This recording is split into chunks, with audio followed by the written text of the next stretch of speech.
Gibran cawapres ilegal. Umumnya capres dan cawapres itu keluar dari partai politik.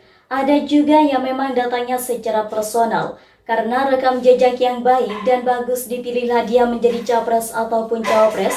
Tapi ini ada yang tidak umum. Saat cawapres keluarnya dari Mahkamah Konstitusi atau MK ada yang janggal. Jelas karena MK bukan partai politik, malah dia adalah lembaga hukum negara yang independen dan memiliki kewenangan untuk menyelesaikan beberapa sengketa dengan adil. Bukan pula yang mengubah ataupun merevisi pasal dalam undang-undang, tapi hal tersebut tidak berlaku bagi MK yang dikomandoi oleh Anwar Usman. Bukannya menjadi ketua hakim yang baik di MK, dia lebih berperan dengan ketum partai yang punya hak prerogatif untuk menunjuk keponakannya menjadi cawapres dari Prabowo Subianto. Karena dua capres lainnya sudah memiliki pasangan yang mereka seleksi masing-masing, anehnya Jokowi sebagai presiden dan ayah Gibran merestui pencapresan itu tanpa pertimbangan apapun. Padahal sebelumnya Presiden Kebanggaan Rakyat Indonesia itu juga menjawab beberapa kali pinangan Prabowo dengan penolakan.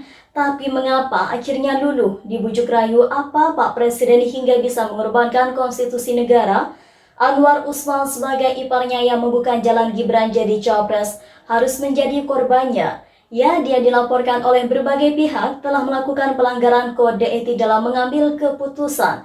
Dia terbukti mengintervensi proses pengambilan putusan batas usia cawapres-cawapres karena memihak pada gugatan yang tidak lengkap dan terpaku pada penilaian personal atau secara subjektif saja. Majelis Kehormatan Mahkamah Konstitusi atau MKMK sudah memberikan sanksi beratnya kepada paman dari Gibran itu untuk diberhentikan dari jabatannya sebagai Ketua MK. Sudah jelas putusan yang dikeluarkan Anwar itu karena keberpihakan paman terhadap keponakannya. Sang paman juga menerima balasan dari perbuatan yang diambilnya. Bahkan demi marwah lembaga penegak hukum, dia yang diberhentikan dari jabatan Ketua MK didesak untuk menyingkir dari lembaga hukum negara. Lalu bagaimana dengan Gibran yang bisa berjalan lewat putusan dari pamannya? Apa putusan itu masih berlaku? Itulah yang sampai hari ini masih menjadi gonjang-ganjing di publik. Ditambah lagi KPU sudah mengeluarkan hasil perubahan PKPU yang tetap memperbolehkan Gibran maju menjadi cawapres.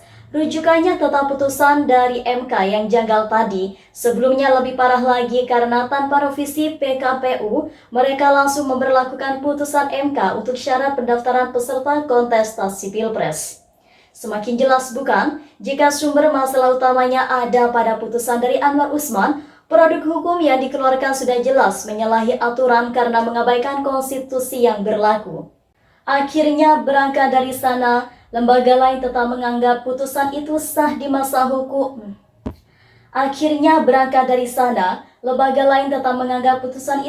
Mata hukum gara-gara Ketua MK yang mengambil keputusan berdasarkan konflik kepentingannya. Apa itu masih janggal? Secara normal, hal itu tentu menjadi sebuah kecacatan hukum. Gibran hanyalah cawapres ilegal dari produk hukum yang dikeluarkan pamannya, akan terus dikenal begitu seterusnya. Tentu hal ini menjadi satu momen yang sangat menodai kepercayaan publik dengan lembaga hukum yang terkenal akan independensinya sekelas Mahkamah Konstitusi. Bahkan bisa sampai pada kepercayaan hakim yang juga makin merosot karena hubungan keluarga sang ketua hakim dengan pemimpinnya tadi semua tidak lebih dari hubungan orang dalam. Untuk mencapai kekuasaan tertinggi di negara ini, hakim yang memegang amanah dari rakyat untuk membela kebenaran dan keadilan nyatanya harus dipatahkan lewat fenomena yang dipertunjukkan oleh Anwar Usman.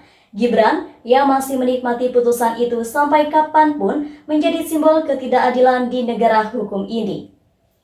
Cukup di sini bersama saya, jangan lupa like, komen, dan subscribe channel Hodari Podcast Rakyat dan sampai jumpa.